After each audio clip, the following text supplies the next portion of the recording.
Assalamualaikum warahmatullahi wabarakatuh.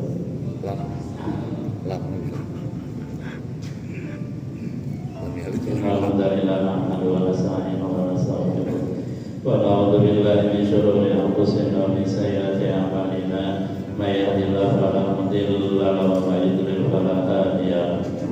Asyhadu an la ilaha illallah wahdahu la syarika lahu wa asyhadu anna Muhammadan abduhu wa rasuluhu la nabiyya ba'dahu. Allahumma shalli wa sallim ala sayyidina Muhammad ibni Abdillah wa ala alihi wa ashabihi wa man tabi'a huda wa ba'du. Wa ila hadratin Nabi Mustafa sayyidina Muhammad Rasulullah sallallahu alaihi wasallam wa alihi wa azwajihi wa dzurriyyatihi wa ahli baitihi wa sahbihi ajma'in wa jami'il mu'minina wal mu'minatil muslimina wal muslimatil ahya'i minhum wal amwat. Wa ila arwahi jami'il qubur inna lillahi ila yaumil qiyamah wa ila arwahi abaina wa ummahatina wa ajdadina wa jaddatina wa jami'i asadiqatina wa jami'i man sabaquna bil imani wal manaf. Wa khususan ila arwahi muallifi hadhihi al-kutub al-maktuba fi hadzal masjid syarif amin masjid al-istiqamah bi niyatil qabul wa tamami kulli surah li kulli mahmud ila hadrati rasul al-fatihah. Alhamdulillah. Iya kan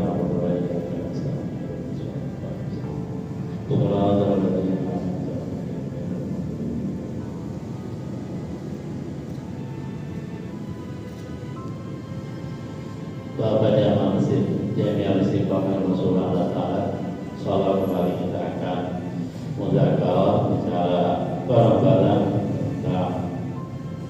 ilmu, khususnya ilmu fikih. Ketika ada pertanyaan, kenapa sih mesti menuntut ilmu, kenapa sih mesti ngaji, belajar? Emang penting banget apa ngaji, belajar, gitu ya.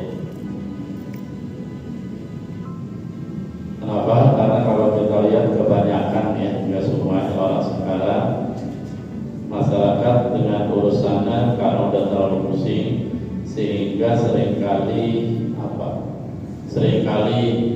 pemahamannya kurang tepat, sehingga banyak yang menganggap alasan untuk ilmu nggak penting ya. Padahal untuk ilmu penting apa? Ya penting ya. Penting banget untuk ilmu ya. Penting ya. Bahkan dalam beberapa makalah dikatakan al ilmu nurun wal jahlu dhalamun. Ilmu itu cahaya.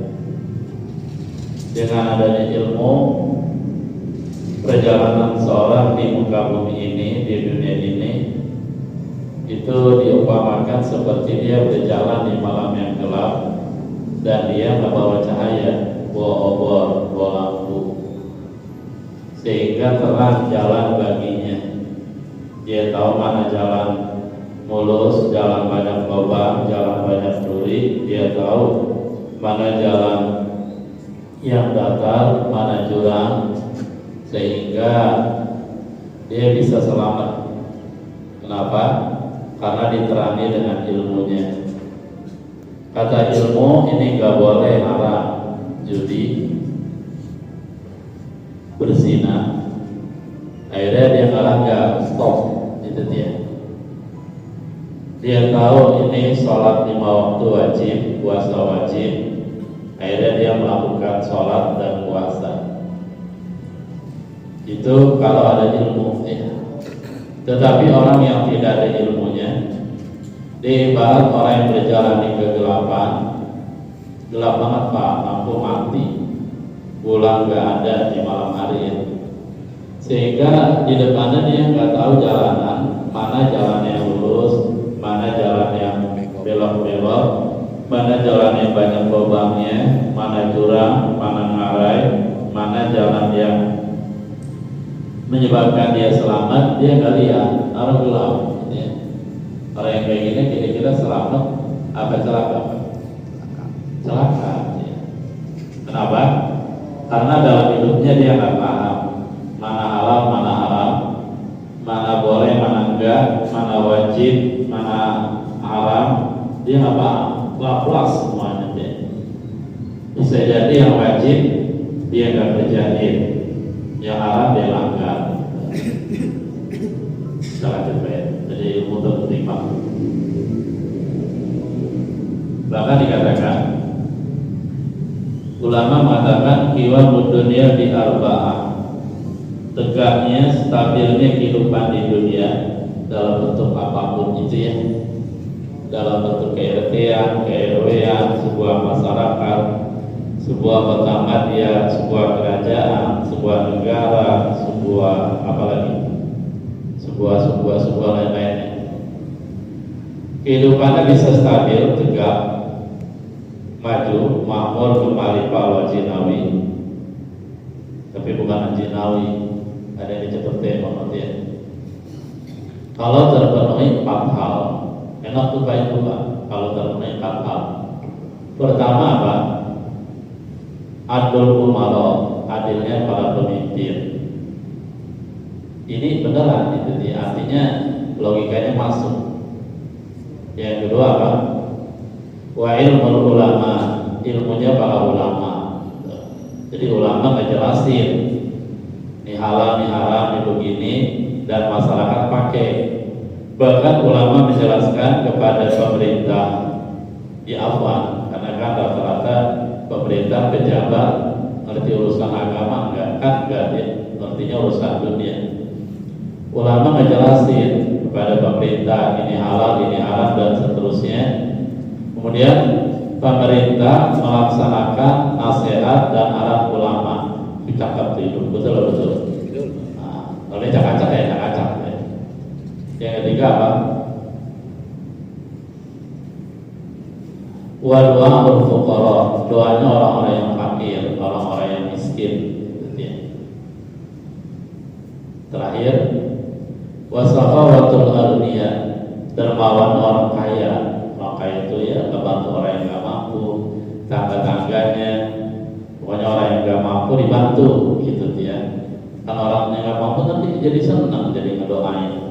Nah itu hidup makin betul harmonis, stabil, makmur, bahagia. Tapi dia acak-acak ya acak-acak. Kita lanjutkan kembali ke materi nomor dari kadang-kadang kalau ngomong suka mau lewat tentang hukum orang yang meninggalkan sholat. Ini kita akan bicarakan kan, cuma kita ulas kilas, kita ulang ya sedikit.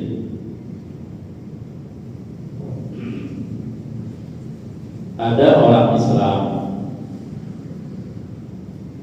dia tidak sholat, dia ninggalin sholat. Nah gimana hukumnya orang Islam tadi?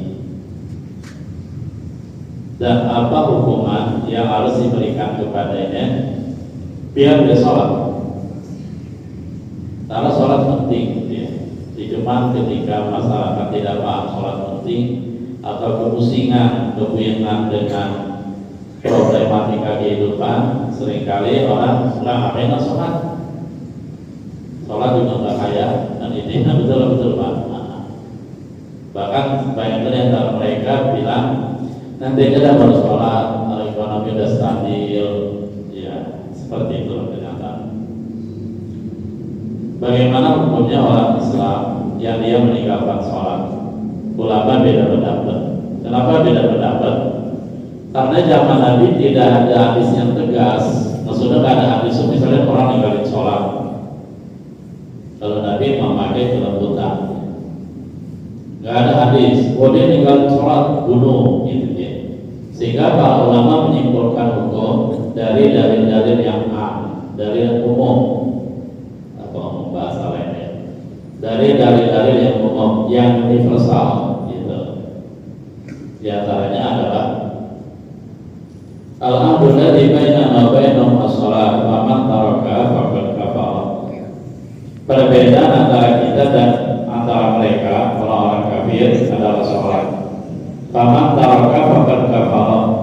Siapa yang meninggalkan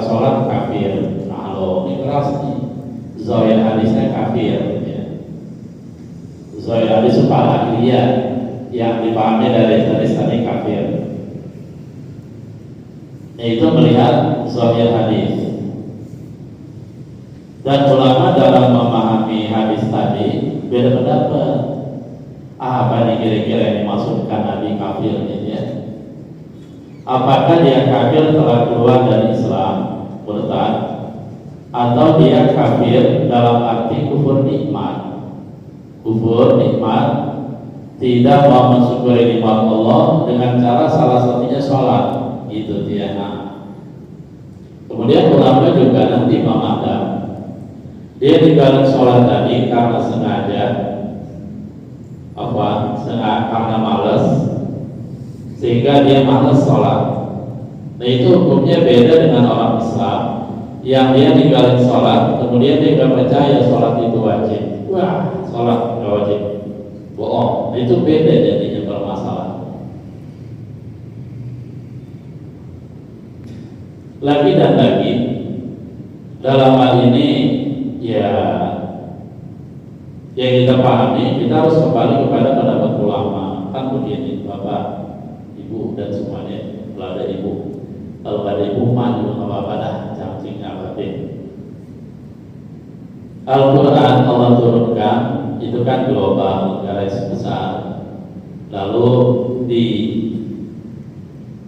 diuraikan, dibayan, maksud saya dijelaskan oleh Rasulullah, karena yang mampu menjelaskan Al-Quran secara utuh adalah Rasul. Nah Rasul telah menjelaskan Al-Quran jadi secara utuh, secara sempurna, baik qaulan wa fi'lan, baik dari penjelasan ucapan ataupun praktek. Bahkan Rasulullah dibilang adalah Al-Quran yang berjalan, karena khuluquhu Al-Quran. Lalu kemudian hadis-hadis Nabi itu juga ada beberapa hadis yang global, garis besar.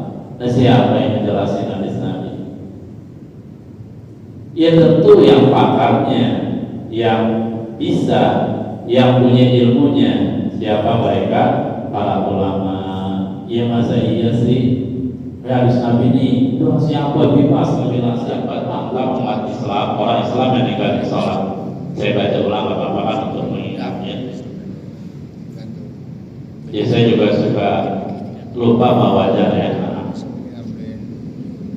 Imam Malik dan Imam Syafi'i mengatakan orang yang meninggalkan sholat karena malas. Kenapa ente kamu sholat? Malas ya. Ente tahu kan sholat wajib? Siap, sholat wajib.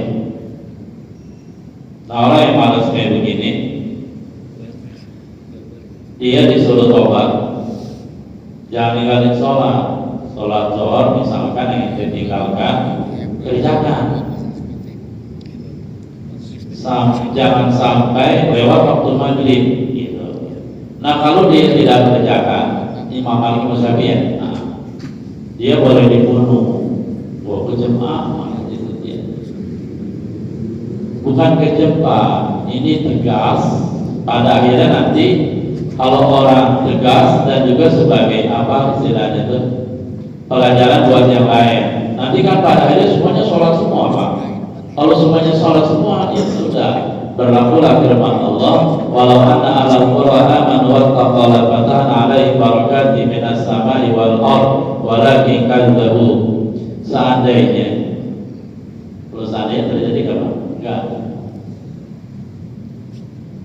Kalau dalam Allah disebut ada tunit ta'liqil adam bil adam, alam adam adalah ada sebuah kata untuk mengkaitkan, menghubungkan sesuatu yang tidak ada atau sesuatu yang tidak ada.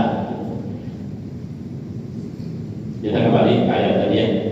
Seandainya sesungguhnya penduduk satu desa, satu daerah, terserah mau satu apa kayak gitu, satu negara, apalagi satu dunia gitu deh. Mereka semuanya beriman bertakwa pada Allah, niscaya Allah akan bukakan pintu keberkahan dari segala penjuru. diikuti atas, bawah, kanan, kiri, depan, belakang gitu ya. Ada yang kayak minta maafnya gitu. Mohon maaf, lahir batin dari atas ke bawah. Kadang-kadang pusing kita jadi penting. Ya kita aja. Allah akan turunkan keberkahan dari langit dan Allah keluarkan keberkahan dari bumi. Amin ya rabbal alamin. Dan itu pasti Pak ya. Cuma seandainya gitu ya. Jadi kembali, maka orang tadi dibunuh. Yang bunuh siapa? Al-Fujur, petugas pemerintah. Gitu ya. Tujuannya biar nanti, panggilan sholat dibunuh nih, sholat semua. Takut. Cuma cara yang tegas, gitu ya. Bukan keras tapi tegas, gitu ya, tegas. Ya harus. Dia dibunuh, tapi karena dia meninggalin sholat karena malas, bukan mengingkari kewajiban sholat, dia tetap dihukumi mukmin. Artinya tetap beriman dan diperlakukan atasnya hukum mayat yang beriman. Tetapi ketika dia ninggalin sholat, jahidan liwujubiha, dia bilang sholat nggak wajib, ngapain sholat? Ribet sholat nggak wajib. Nah orang yang kayak begini sama kalau dia di penjara sampai sebulan dia ngedirin sholat, ya penjara terus 2 bulan juga diriin sholat, penjara lagi sampai 1 tahun penjara terus gitu. Itu kan di penjara dikasih makan.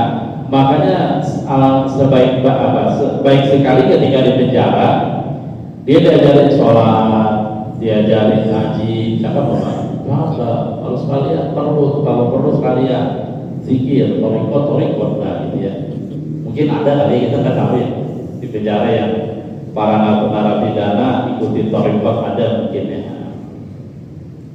Jadi di penjara gitu ya. Bagaimana pada kenyataan sekarang? Ini kayaknya tidak diamalkan. Ya, jangankan masalah ini Pak ya. Ya memang kita belum melihat ada satu daerah mengamalkan salah satu dari pendapat Imam Syafi'i atau Imam Abu Hanifah tadi ya. Tapi kalau diamalin bagus gitu ya. Nanti orang pada sholat semua gitu ya. Kan tujuannya bagus, bukan menyiksa, bukan membantai, bukan. Tujuannya adalah soft terapi bagi yang lain, pelajaran buat yang lain. Nanti yang lain takut nggak sholat, jadi sholat semuanya. Cakep dapat kalau kayak gini ya. Ya mudah-mudahan suatu saat nanti abad berapa terserah lah. Ada tuh daerah yang amalin kayak gini. Paling tidak, kalau tidak mau mengamalkan pendapat Imam Malik, Imam Syafi'i, Imam Abu Hanifah lah, yang ringanan dikit, yang di penjara gitu. Kalau tas itu Imam Syafi'i dalam hal ini, dia memang fatwanya, istinbat hukumnya tegas, ya. Jadi makamnya makam tasydid gitu. Itu tentang orang yang Islam tapi meninggalkan sholat. Sudah boleh 7 saja ya. Berapa?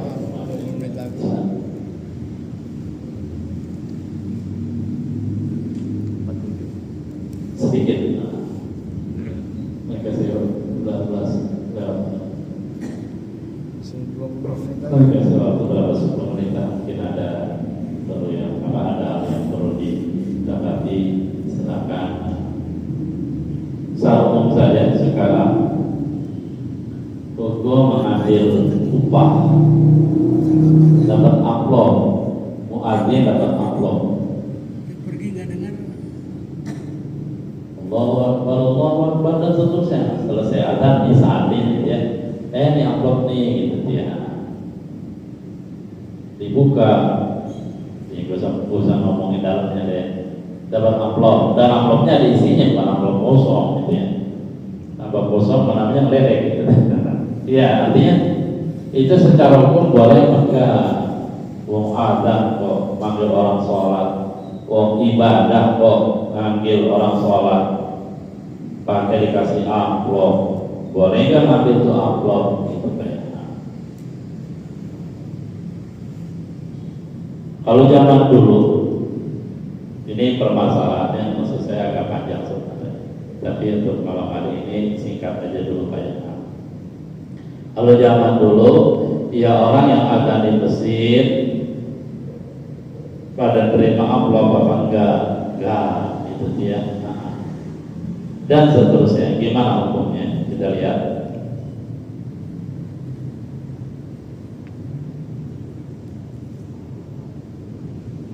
Hukum mengambil ujroh, upah. Kalau jangan salah amplop itu ya, isinya duit. Diupah apa aja? Habis ada dikasih duren 1 truk. Misalkan TKJ punya kebun duren, habis ada dikasih nangka, kan upah-upah juga gitu ya. Cuman kalau zaman sekarang ya bentuknya amplop, dalamnya ada duitnya. Bagaimana pandangan para ulama? Langsung saja. Waqala Abu Hanifah wa Ahmad, Imam Abu Hanifah dan Ahmad berpandangan la yajuz, nggak boleh. Tapi masih ngomong apa belum titik belum ya? Jangan kita titik, berarti nggak boleh dong. Berarti semuanya salah dong. Muadzin apa nih pada ngambil amplop itu? Nggak begitu Pak, permasalahan belum selesai. Beda pendapat, itu dia. Kenapa beda pendapat? Kalau yang saya pahami begini, ada dalil yang menunjukkan apa?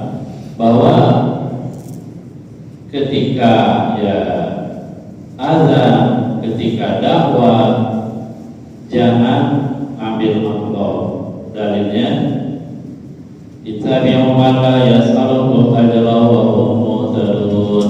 Kata Habib An-Najjar dalam surah Yasin, ittabi'u, ikuti oleh kalian man la yas'alukum ajra, para nabi dan para rasul, para utusan itu. Mereka adalah orang-orang yang tidak meminta upah. Bahkan ketika dikasih upah, mereka menolak gitu ya. Wa hum muhtadun, dan mereka adalah orang-orang yang dapat hidayah. Nah, salah satu dalil itu tuh. Kalau dalil yang membolehkan ambil amplop adalah dalil yang diriwayatkan, hadis yang diriwayatkan Abu Sa'id Al-Khudri, di mana diriwayatkan bahwa sebagian sahabat Rasulullah ada di Madinah mengadakan perjalanan musafir jauh, ya dalam rangka menyebarkan agama. Kemudian tibalah mereka di satu kampung. Mereka begitu masuk kampung tadi tidak disambut dengan baik, tidak dijamu. Ya mereka juga sebenarnya nggak berharap itu kan ya. Namanya berjuang di dalam Allah. Lalu kemudian singkat cerita, ada yang bilang anak dari kedua kampung, suku, terserah kampung mau suku ya. Yang penting kan ininya kisahnya dan alur ceritanya gitu ya.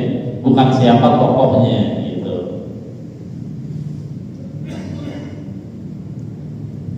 Ada yang bilang ketua suku, ada yang bilang anak suku. Dia diantuk, disengat kala jengking gitu ya. Artinya dia beda-beda. Ada yang bilang anaknya lugu, terserah itu apa ya. Artinya ini kan yang penting ininya, pesannya gitu ya. Ada tokohnya bisa jadi terjadi perbedaan riwayat gitu. Yang namanya riwayat kan maksudnya panjang, rentetan satu terus udah kan kejadiannya udah lama gitu ya. Singkat cerita adalah akhirnya ketua suku tadi para utusannya bilang, siapa di antara kalian wahai para tamu ya, para musafir yang mampu mengobati, yang mampu mensyariatkan ketua suku. Ini riwayat para ketua suku. Ada juga yang anak sah-sah saja deh. Nah, kalau saya sih yang seperti itu pasal menyebutin, karena yang terpenting adalah pesan dari kejadian itu, bukan tokohnya. Ya walaupun pada beberapa tempat tokoh penting juga, ketika dibutuhkan menyebutkan tokoh, dan itu yang penting, ya tokohnya harus tetap dijadikan dijawab utama juga gitu. Akhirnya para sahabat agak bingung Pak, ya mereka kan bingung obatin gimana ini dia, obatin pakai apa gitu. Singkat cerita adalah terlintas dalam mereka baca Fatihah.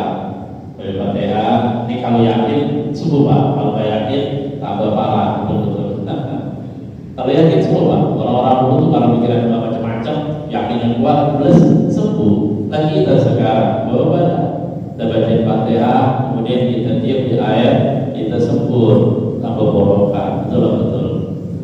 Yang salahnya bukan Fatihahnya, kitanya atau pikirannya, sugestinya, yakinan kurang, macam-macam lah ya. Nah, ceritanya mereka baca Fatihah, kemudian ditiup di air putih, kemudian disembur, sembur Pak.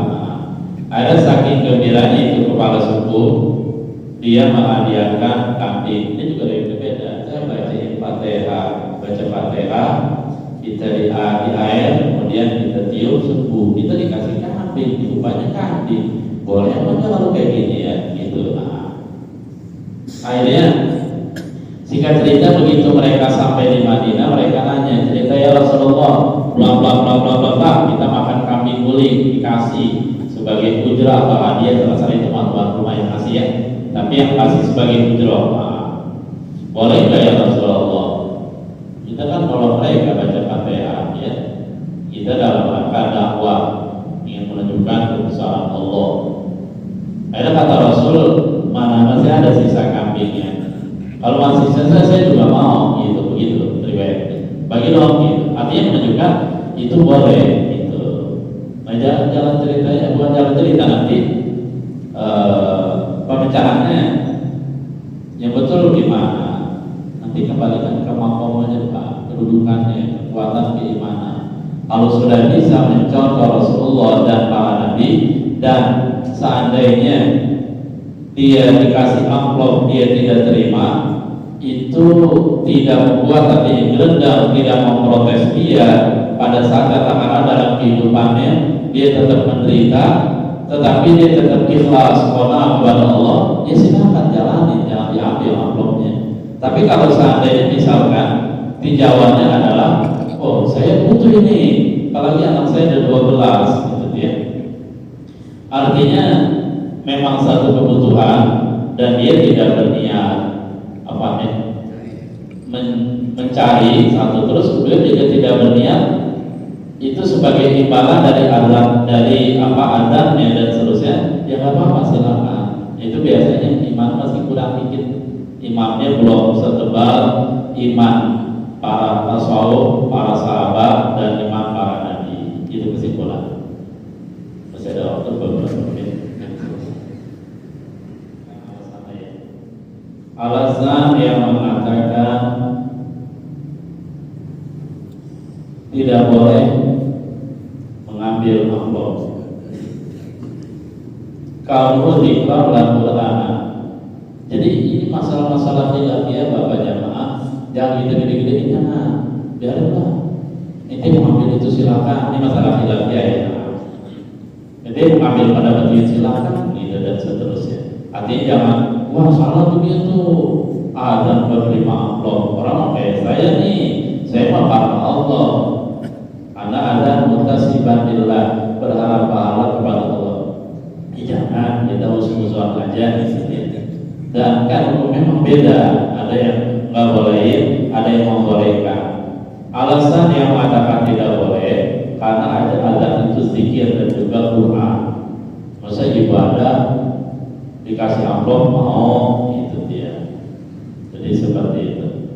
Nah, ya katakanlah kita sebagai panitia misalkan, ya kita memang artinya kita ngasih amplop, kita panitia, kita ngasih amplop karena kita tanda terima kasih kepada dia. Terus kedua, kita melihat jeripaya dia dalam berjuang menegakkan agama. Jadi sebenarnya akses arahannya ya, kalau ke panitia ya akses arahannya tadi, pertama kita berterima kasih kepada dia, kedua kita niatkan biar dia fokus dalam menyebarkan agama. Karena kalau miskin bapak punya duit ya, kalau iman enggak kuat ada juga. Kalau mati sih kuat, itu dia dimakan bobot pisang doang. Tapi kan kalau nomor satu itu gak kuat, kemudian juga kita melihat dari payah dia menyebarkan agama dan seterusnya. Bahkan kalau perlu kita kasih yang itu gede misalkan ya, sebagai tanda terima kasih. Nah kaitannya dengan yang ada atau yang khatib tadi, nah di sini ada lagi nasihat buat dia, ya ayyuhalladzina amanu la taqulu ma la taf'alun. la taqulu ma la taf'alun. Kabura maqtan indallah taqulu ma la taf'alun. Sangat besar kebencian Allah terhadap apa-apa yang kamu katakan tapi kamu tidak amalkan. Nah, nanti kaitannya dengan yang ada, yang khatib adalah itu urusan ayatnya. Nah, yang mengatakan boleh gitu ya. Ya tadi Pak.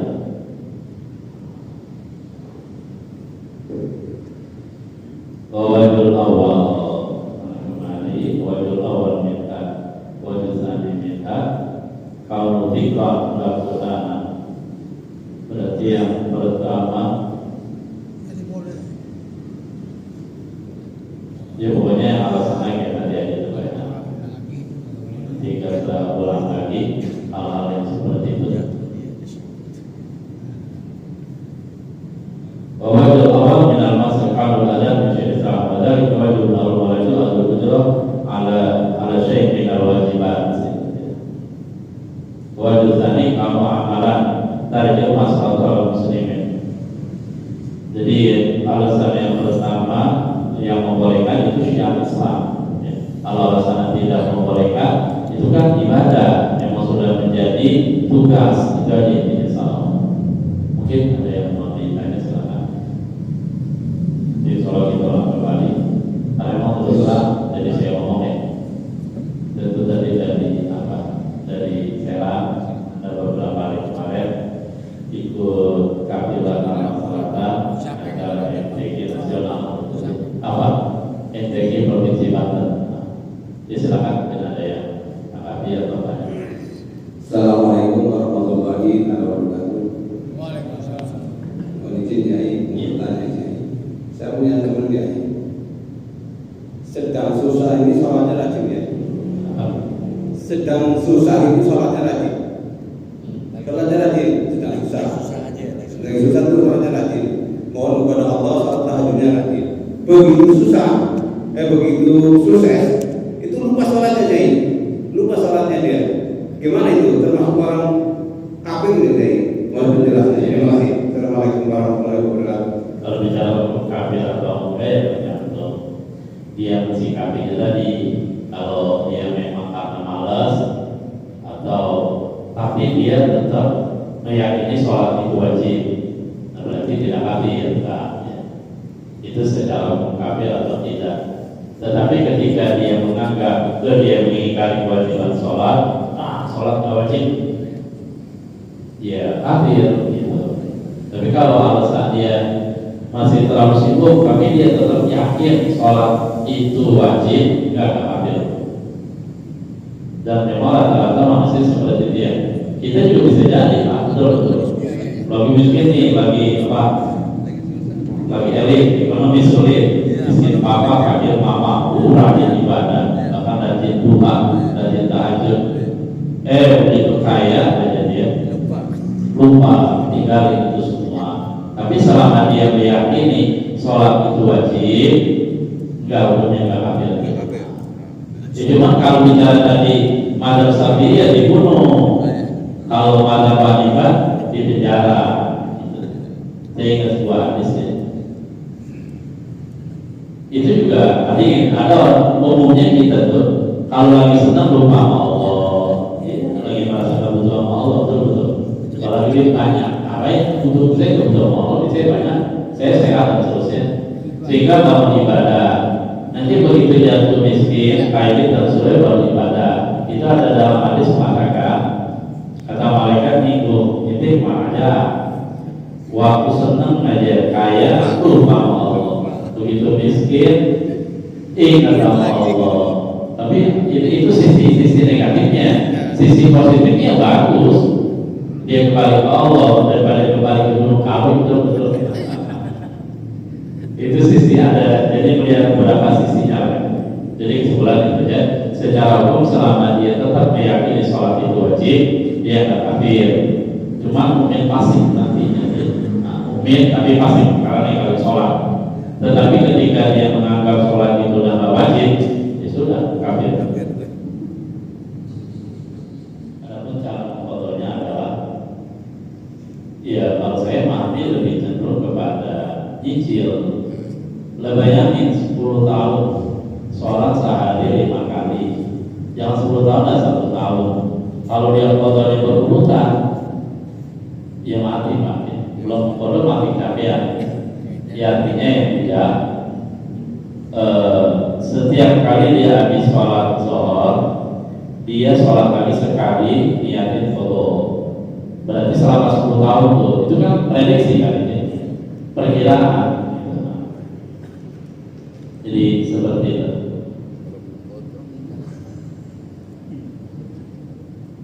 Ketika apakah dia perlu mandi atau tidak? Ketika dia meyakini bahwa pada saat dia meninggalkan sholat dan dia ninggalin kan karena malas, bukan karena berhak. Ketika pada saat dia ninggalin sholat, dia yakin katakanlah dia melakukan terjadi pada dirinya hal yang wajibkan mandi dan dia belum mandi, jadi dia wajib mandi. Tapi mandinya sekali aja, terus kan tidak pasti juga, gitu. Artinya berapa kali dia itu dan seterusnya. Jadi itu teman saya. Udah. Udah. Sholat